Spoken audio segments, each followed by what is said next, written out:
We know that if we are pushing the cube in this direction, then the force of friction will act in the opposite direction. If we apply a force along the left, then the force of friction will act towards the right and vice versa. The force of friction will always oppose the applied force. What are the factors that affect the friction? Let me give you 3 situations and then you tell me what it depends on. The first situation is when an object with a smooth surface is moving on a surface which is very smooth.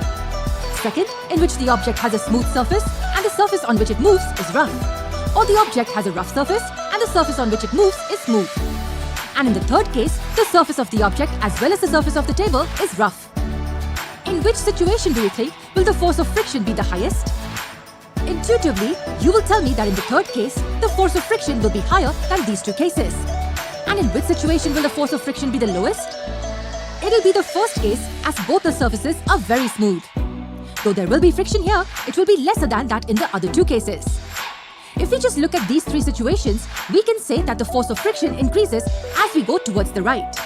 So can you tell me the first factor on which the force of friction depends?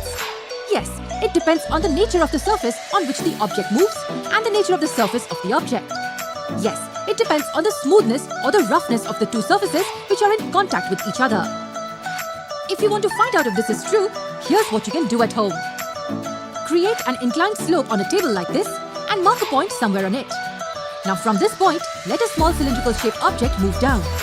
You will see that it reaches a particular point and then stops. Next, place sandpaper right under the slope and leave the object from the same point as before. What do you notice?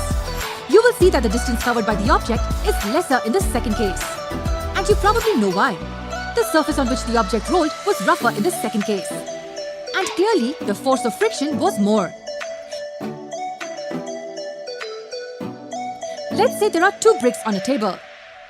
One weighs 2 kilograms and the other weighs 5 kilograms. Now I apply equal force on them towards the right. Which brick do you think will go further? Remember that they are both kept on the same surface. And the surfaces of the bricks are also the same. On applying the same amount of force, you will notice that the lighter brick covered more distance than the heavier one.